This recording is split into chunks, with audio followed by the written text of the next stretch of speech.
And at number one, Michael Jackson said it best. I'm starting with the man in the mirror. You gotta have self-awareness. You have to Love have it. self-awareness of your emotions.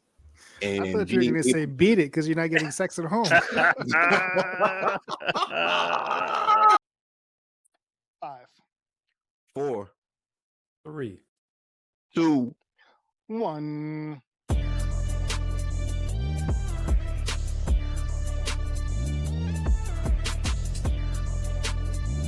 it's SoSo Juv. We in the building. Welcome to another episode of the My 5 Cents podcast. Let me go ahead and introduce the cast of characters to my, I think it's right. We got HLS.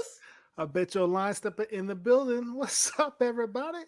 What's going on, man? I'm good, man. I'm good. Can't complain. Living the dream. That's it. Looking good. And to my bottom diagonal over there, we got the logical genius. Yo, what's up, everyone? Get it started. Let's go. Let's go. Let's get it. And welcome to another episode of the My 5 Cents podcast. The podcast that offers you perspective and offers you the art of persuasion. Is that what we're calling it? A guest that we turn into a judge, and that judge is going to have to make sense on the topic for today. And our topic for today is what, fellas? 5 skills necessary for healthy long-term love. Here we are back at another relationship topic, and I suck at these relationship topics, but I feel good about this one. Yeah. Our guest is specialized in what I'm probably dealing with every episode. Our guest is certified. let me pull that back again. Compose yourself. This is a show that we're doing. The next word that comes out, I mean, there's some of this behavior going on up in here. I'm telling you. Our guest is a certified narcissistic trauma healing coach. Okay, and I need some healing. I need some coaching. She helps. She's already laughing. She helps her clients from narcissistic parents and relationships so they can finally move on, reclaim their lives, develop unshakable self-love, and establish healthy, conscious relationships like light their soul on fire. Yeah. Let's get right to the point. And please welcome Alex Scott. Welcome, Alex. What's up, Alec? Hey, not much. I'm stoked to be here with you guys. I'm glad to have you. Happy to have you. So let me get you with the icebreaker. Alex, Let's go. what is your superpower and how has it assisted you in your journey? Oh, my superpower is I can talk to anybody and I can get people to open up. So how has it assisted me in my journey? It's quite literally what I do today. Yeah. For real. Awesome. I would almost say that might be mine and HLS's superpower. When we're together, we can get people to open up. Yeah. And then comes We do have a talent. We have a certain skill set. Yeah. People are telling you their deepest, darkest secrets in 5 minutes. It's like, I don't even know you. I've never told anyone this, and I'm like, I'm ready for it. Let's go. Yeah. Yes. It's kind of like that movie Taken. You know, I have a certain skill set. You know, Exactly like Taken. It's not going to save you from being kidnapped, but I have a certain skill set. Well, technically, it almost did because we did survive the favelas. Oh, yes. We did. Yeah, and I was abandoned there by HLS. So this is where the trauma healing comes in that I need. So all right. In that regard. But you made it home in one piece because of your skills. There we go. So you say that you're this trauma healing coach, especially in the realm of narcissism. Yeah. Now, I almost feel like the word narcissism has become somewhat of a buzzword. 100%. Yeah. So how do you differentiate between narcissism and someone who has self-love? Because I feel like there's a line between the two. Totally, 100%. Yeah, narcissism has become a buzzword, and a lot of people are using it very cavalierly. Like, you piss me off, you're a narcissist. You triggered me, you're a Hmm. narcissist. And that is just the furthest thing from the truth. Narcissists who they follow a very specific pattern of abuse. And it's cyclical, so cyclical to the point to where you can start to predict it.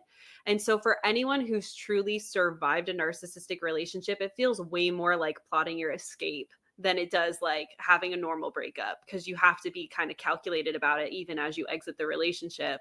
So someone who has self-love, like there's, narcissists, the staple is they have a lack of empathy. So someone can have self-love and still have empathy and consideration for what someone else is going through. They would not qualify as a narcissist. Someone who is truly narcissistic, like I said, follows that pattern, and they do not have a care on how they impact other people. And so you have to be looking for specific criteria to be able to really use that word truly. Yeah. Wow. Well, let me take it back a bit. Like, how did Sure. you even end up here? Like, how Yeah. did your journey start from being wherever you started to being a narcissistic trauma healing coach? Yeah. Like, I'm curious about that journey. I'm sure our listeners are as well. Yeah, so I Cliff Notes version is I got married really young at 20. I got divorced really young at 23. And then as timing would have it, Bumble and Tinder were like fresh on the block, like way to meet people. Hmm. So Okay. thinking I was ready to date again, start a profile, start swiping, and I end up eventually meeting a guy who 5 months into the relationship told me he had been to court ordered therapy, was diagnosed with NPD because he had physically assaulted a woman at a club in LA. And Wow. I don't know why past me didn't leave at that moment. And again, if you've survived a relationship like this, you're like, I will love you through your flaws and you will see the light and become a better person and like treat me better. Right. So that was very much how, I was pursuing him in the relationship. So I stayed in it. And again, like I said, that abuse cycle is so cyclical. So for him, it was actually pretty fast. It was like every 2 weeks, it was like this constant, just, the cycle goes like love bomb, devalue, discard, Hoover, repeat, repeat, repeat. So it was like constant breaking up, constant getting back together, really high highs, really low lows, and all of the criteria that we would look at to diagnose someone with this personality disorder. And so anyway, eventually I came to my senses, left, like I said, plotted my escape, got out of that, and started to look into what he had told me he had been diagnosed with. And I started to realize, like, wait, I have a parent who checks these boxes. Called my older sister, who's 9 years older, and she was like, yeah, mom was diagnosed when you were in high school. You didn't know. And I was like, no, I didn't know. Wow. And so then I got really serious about healing my own trauma and also just like educating, because I'm definitely a self-declared nerd. Like, I love understanding the science of like how trauma lives in the body and the subconscious Hmm. mind. And so I started I call myself a certification whore. Like, I just started getting all these different certifications. And then COVID hit. And at the time, I was an event manager. And so, of course, the events industry went to shit. So I was furloughed from my job. And my partner at the time was actually like, I've learned so much from healing and healthy relationships. Like, you should just do this for work. And so I started my business. And now here I am going on 4 years later. Actually, it'll be 4 years later this month. Wow. And I've helped over 1,400 people worldwide, which is so dope to think about. That's Like, that's really so cool. many people. That's Yeah. amazing. Yeah. Yeah. So that's why I got into doing what I do today, from healing my own stuff first and then loving the results for myself, that I was like, I want to give this to other people. Yeah. That's cool. That's cool. Let me follow up on something then. When Yeah. you say what you said it twice already. When you say escape, plotting your escape for the relationship, right? That's Yeah. interesting. Like, why not just leave, right? Because it sounds like you're escaping from a captor, right? Like someone who is holding you hostage. Like, Hmm. is there like a fear, like not just you, but just in general, right? Like, is there a Totally. fear factor, or what Yeah. is it? That's definitely part of it. Like, Okay. it feels like you're a marionette, and the narcissist is just like you're controlling you, right? Like, you're just a puppet for them. That's definitely part of it. There's a fear. They also like to threaten you with that. Like, no one Hmm. will ever love you like I do. No one would care about you the way I do, which is complete baloney. But like, you hear that enough, you start to believe it. The other thing is in some severe situation, like I'm very blessed that like I was not officially living with this person. We were playing house, but like I had my own apartment, so I had somewhere to retreat to.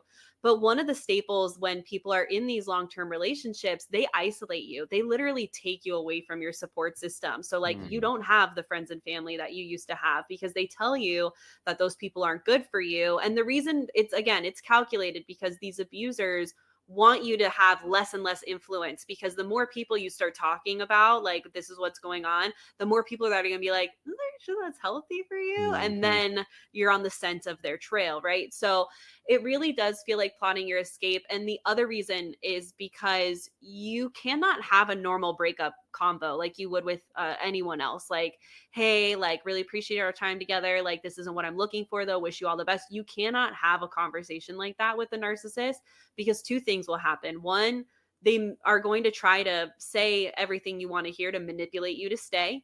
And two, if that doesn't work, they're going to lean into narcissistic rage where they just blow up at you. And in some cases, the NPD also leaks into physical abuse. And now you're putting yourself in harm's way. So there's a lot of education that needs to happen. And like I like to say, it's like a chess match. Like you got to think 2 steps ahead always when you're dealing with people like this. Interesting. Very interesting. Yeah. So when dealing with people like this, like let's say there's a relationship we can't get out of, whether it be, like you said, your parents or a co-parent or a colleague. What are some tips people could use to deal with people who display this narcissistic behavior? Yeah. Well, my big one is like learning how to regulate your nervous system, which is a really sciencey, fancy way of just saying like soothe and be in your body. And which on the surface level, like when we really look at it, it allows you to heal triggers, you know, the things that really just get under your skin and cause you to emotionally react. That's how you would heal triggers as well. But the reason it's so imperative is because for narcissistic abuse survivors, you are never in what's called your window of tolerance. You're always in a survival state where you're always walking on eggshells. You're hyper vigilant, you know, waiting for the other shoe to drop, anticipating their moods. And that's no way to live. And so, you know, if we can't change the environment, what we can do is at least establish safety with self by regulating the nervous system and being able to like develop some kind of safe sanctuary. Like in childhood for me, when I was living with my parent, it was my closet. Like there was just something about being in a smaller space for me as a kid that made me feel like I'm okay here, right?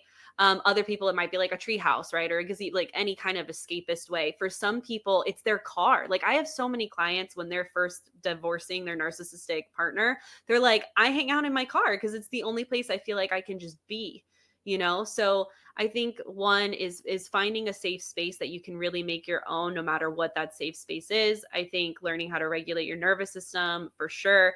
And then as far as like for me, I ended up cutting my narcissistic parent out almost 4 years ago too. And so for those, like there are these drastic situations where you might have to do that. And it's not an easy decision to come to. But, you know, I always like to say, at what cost am I staying in this relationship? And when it's costing me my own peace and mental health, that's too expensive. So I just was like, bye, like love you. And unless you're willing to go to therapy, I need to see myself out of this situation. And so that was that. That's actually kind of leading into my question is there a happy ending for narcissism? Like, is it like the Scarlet A, like you branded a narcissist and then that's it?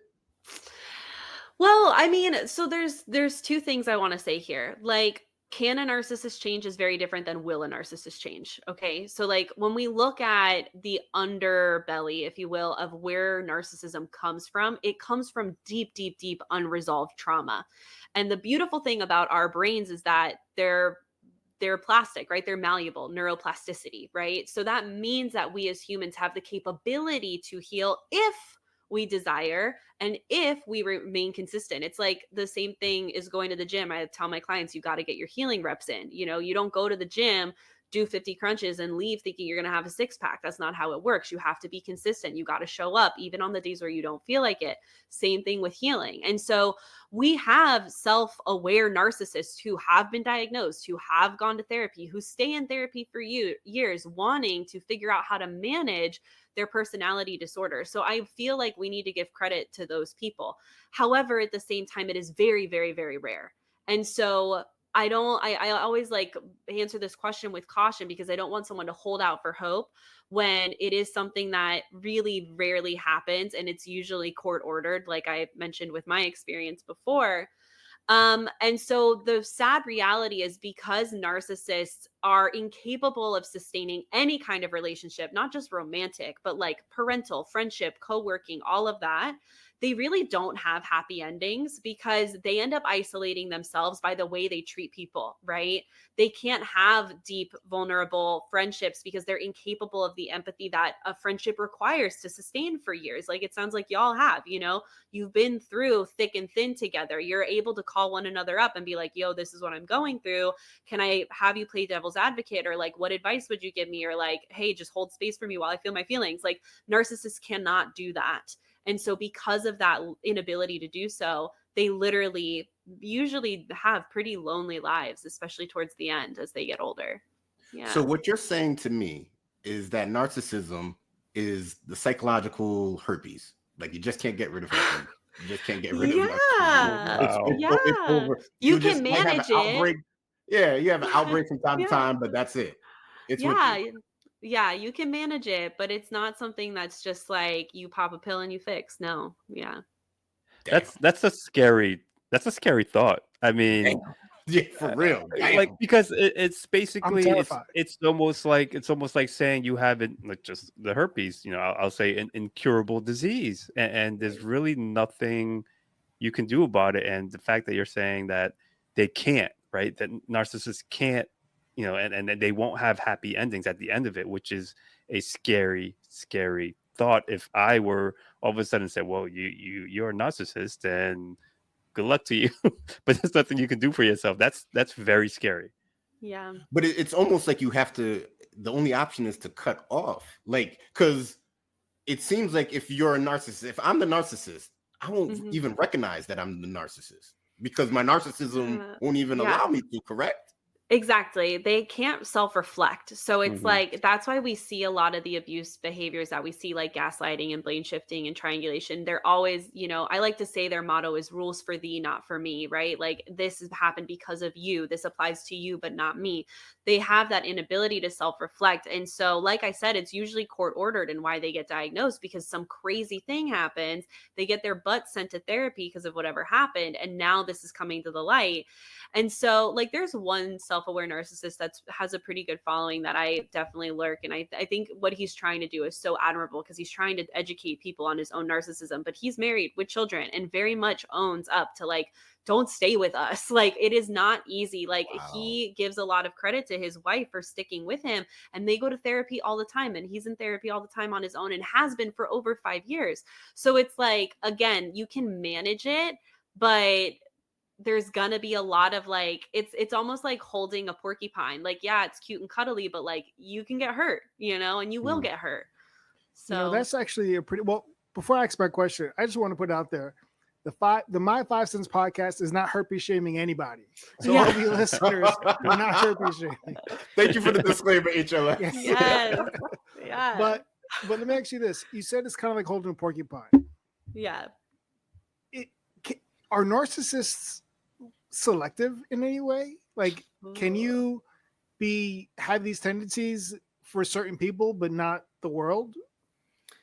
Okay. So yes and no. Let's talk about that. So are they selective? Yeah. They go after two, like there's two things they kind of look for, especially if we're looking for like if we're going to talk partnership, because like a narcissistic partner will become a narcissistic parent.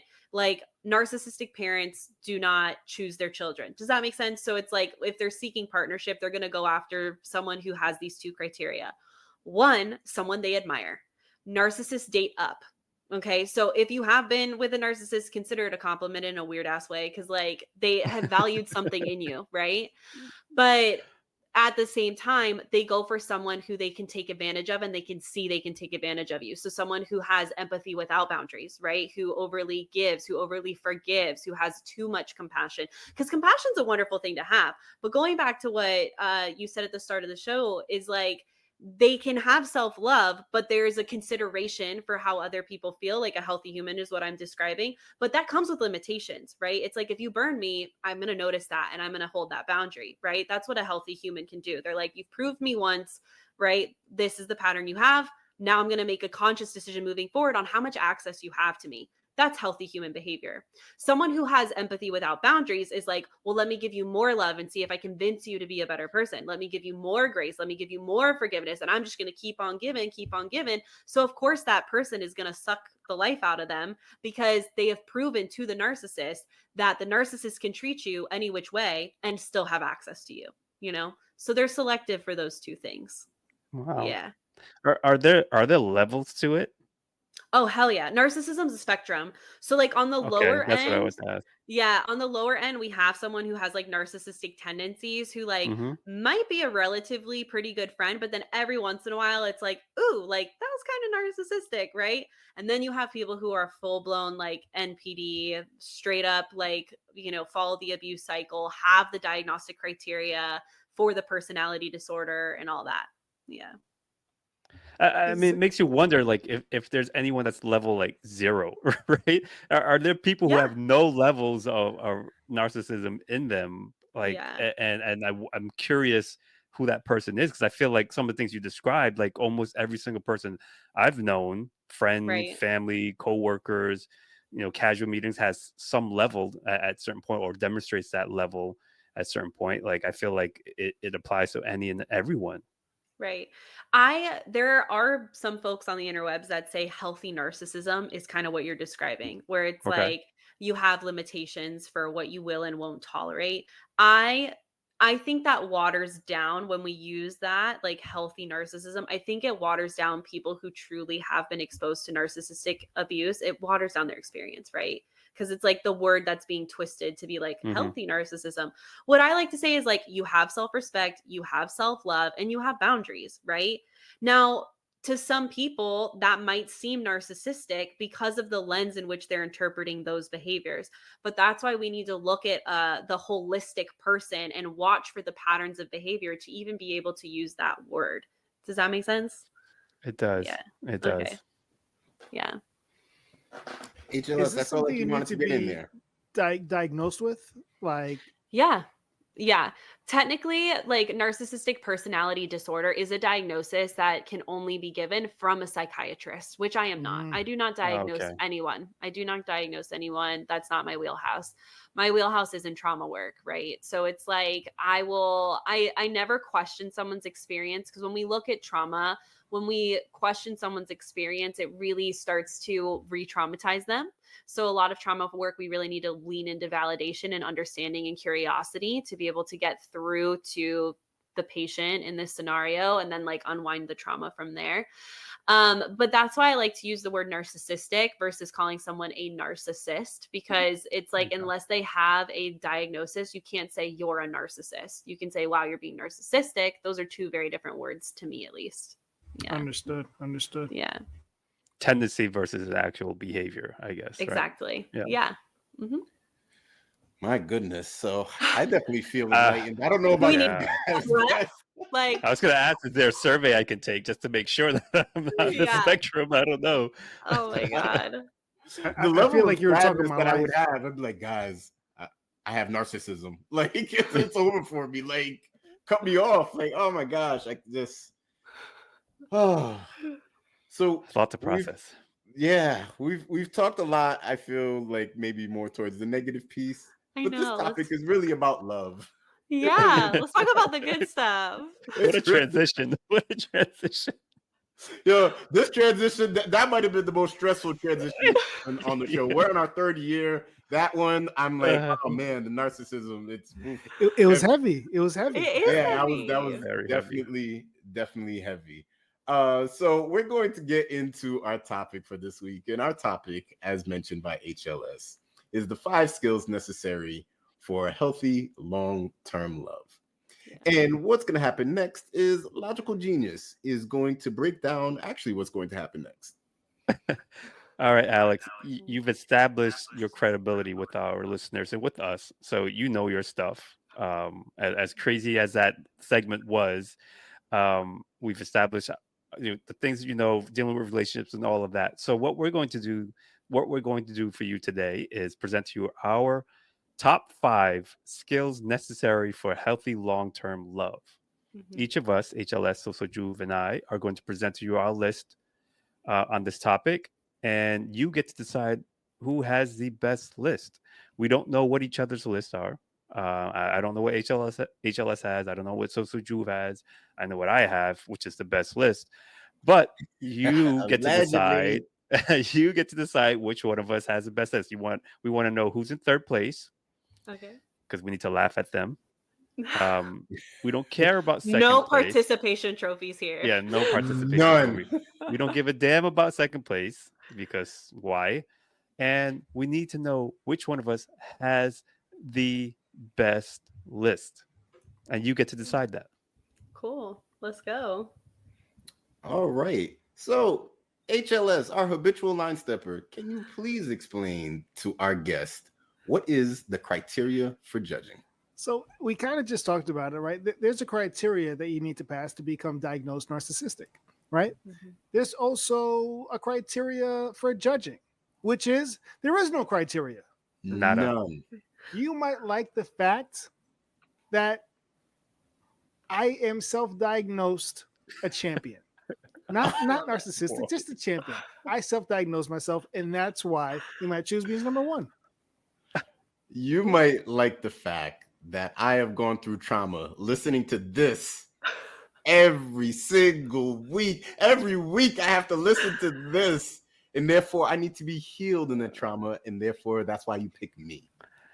You might like the fact that the other 2 people are suffering from delusions of grandeur, and that the one person who has the best list is the one that's speaking right now. But you get to decide that. It's completely Whatever up you to you. decide is completely up to you. However, your first decision, you get to do it now. You need to decide who goes first. HLS, let's go. Okay. So Alex, I'll start it this way. I'm a man of a certain age. I've traveled the world. I've seen love in different cultures. I've seen love in the club like Usher. I've seen love. I think I know a thing or two about love. What I also know is a lot of short-term love. So my list is the opposite. At number 5, the 5th skill on my list that you need for a long-term love is patience. We're all going through trial and tribulations at times, whether it's a parent or an animal or work and there's stress. And sometimes it's a misunderstanding. And you kind of have to give somebody grace. You just need to show a little patience for your loved one. And that might sustain the romance, sustain the love. And number 4, you need to communicate.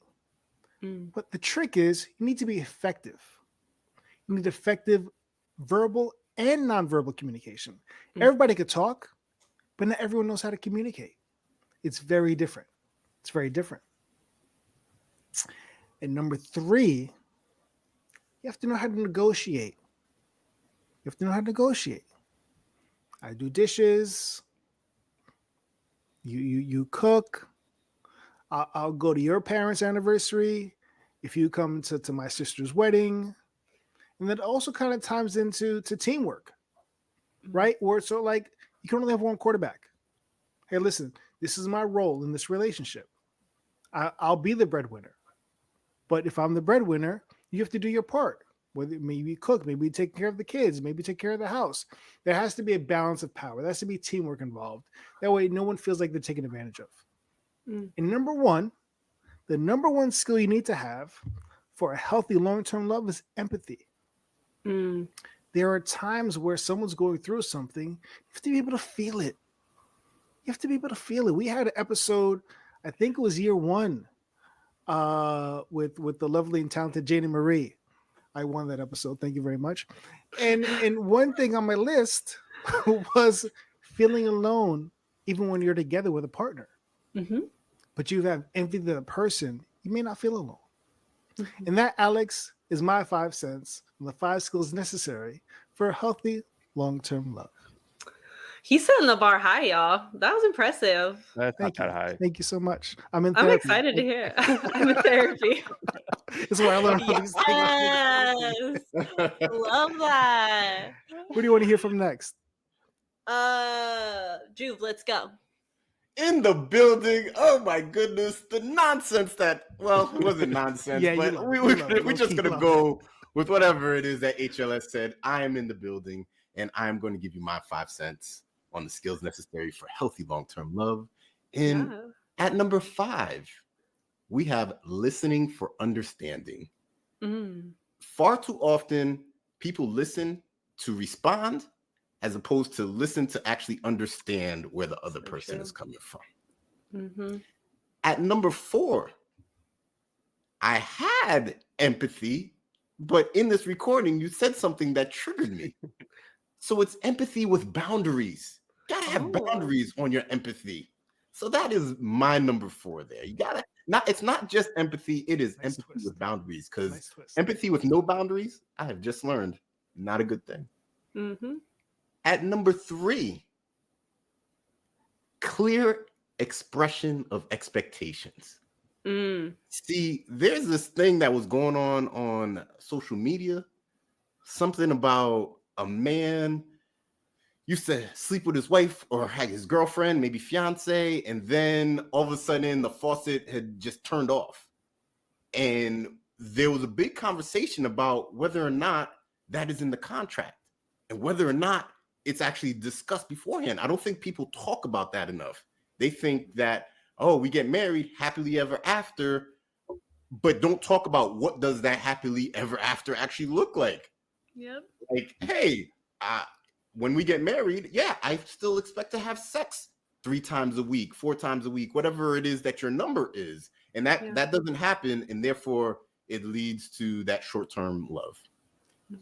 And number 2, I have work ethic. Making something last for a long time is not easy. It takes work. And I think what has happened is we have Disney World love, the Disney movies like Snow White, My Prince Charming. We put this all into the psyche, or it's definitely been placed in my psyche as a little kid growing up and thinking that love is just this magical thing that I eat an apple and then I'm good or something like that. And it's not that. You have to work at if you want to make it last, you have to work at it. Yeah. And at number 1, Michael Jackson said it best. I'm starting with the man in the mirror. You gotta have self-awareness. You have to have self-awareness of your emotions. And I thought you were going to say beat it because you're not getting sex at home. That's a good one. I was getting deep on my song there and the emotions behind the man in the mirror. I couldn't resist. Beat it. The line stepper, ladies and gentlemen. The line stepper, ladies and Run it back, gentlemen. run it back, run it back, run it back. No. Because you have no self-awareness. You can tell that I was in an emotional state. And you just it's not self-awareness. He has no empathy. That's what it is. All of it. You're violating. That's why your list is bushu. I'm in therapy. I'm working on it. I admit it. I'm working on it. So to finish my thought, number 1 is self-awareness. Got to be aware of where you are at, especially emotionally, because you might not be in a place to be able to interact with your partner, and knowing that. And then being able to set the boundary like, hey, listen, I would like to talk about this, but I'm not in a good space. And if you're able to do that, be able to be self-aware, I think that you're on the right steps right there. So that's my 5 cents on the topic. Also really impressive. Thank you. Now, you might like this because you said you're a nerd at heart. And we got the biggest nerd on the show about to go next. And that is Alex, so those are very interesting lists from SoSo Juv and HLS. I am very impressed by that. So here's my angle. I'd always have an angle, right? The angle is really this. Like, all right, if I give somebody this list that, and you follow these 5 things in your list, you should be good in your relationship, and it'll last forever, right? So I agree with number 5. At number 5 for me, with a lot of what SoSo Juv and HLS says, communication, right? Communication is the key, or one of the keys in every single relationship. You need to be able to talk openly, but you also, communication is a two-way street, so you need to be able to listen. So I think that's just a no-brainer. I won't go into more detail other than what was already been said. At number 4 is empathy for me. You have the ability to see and feel what your partner is seeing and feeling. If you can't connect with that, then why are you even in a relationship, right? Why if you can't connect with another person, why bother? Like you said it about narcissists, like they have trouble connecting. And the gentleman that you mentioned, the social media guy, was like, don't be with us, right? Because they know, right? So that if someone is lacking empathy, that's going to be hard for you to last and sustain in a long-term relationship. At number 3, I think you touched on this, but I'm calling it, or it's been called, I guess, emotional regulation. It's almost like self-awareness, but a little bit more than that, right? It's one thing to be self-aware, but it's another thing to kind of know how to control that, right? And I think oftentimes in relationships, especially in romantic relationships, people don't know how to emotionally regulate themselves. When you're at work and you have a bad situation and people are yelling at each other, or somebody's yelling at you, a colleague or whatever, your boss, you don't always blow up at them, right? You regulate that. You keep yourself in line. You go for a walk, you go grab some coffee, you drink some water, you jump on your phone. You do something to calm yourself emotionally. A lot of people do not do this in relationships for some reason. They completely ignore that skill when it comes to their personal relationships, their romantic relationships, and they are willing to blow up in a fight like that, and not realize, let me take a step back and calm myself. So I think that's a skill set that people often overlook in a relationship. And number 2 is something I learned a couple of years ago. We've heard of emotional intelligence. We've heard of social intelligence. This is called erotic intelligence, right? Because relationships are physical, right? You have to have the ability to understand and appreciate how to navigate your own sexual desires, as well as the sexual desires of other people, and the boundaries are within that relationship, because relationships are an intimate thing. And it's not just emotional. It's not just emotional, it's physical as well. And having that erotic intelligence will help you last in the long term. And at number 1 for me, this is something I've always said when it comes to life in general: comedic skill. You have to be able to laugh in your relationship, right? And I'm not saying you have to be the funniest person in the world and make everyone in the world laugh.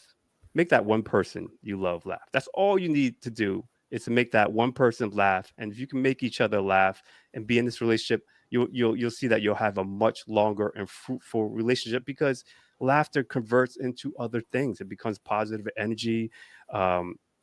Relationship isn't as serious. There's all types of emotions in relationships: love, anger, jealousy, and all of that. But people often forget the laughing part. And that, again, is a positive emotion, and that helps foster warmth and connection with you and your partner. And Allie, that is my list. That was also great. You guys are going to make this hard on me. Oh, You Try. said it was going to be easy. it's never gonna be easy. Why do you do that? So this is kind of one of those "it sucks to be you" moments right there, Miss Scott. But what's going to happen is you get a little bit of time to kind of think on it. What we're going to do is next week, we're going to get into the persuasion side of things, where we will go over a little bit of cross-examination. You'll get to deliberate, and then you get to share with us your 5 cents on the topic. So tune in next week to hear what the great Alex Scott has to say, and who she decides is going to be in 3rd place and who is in 1st. See y'all next week.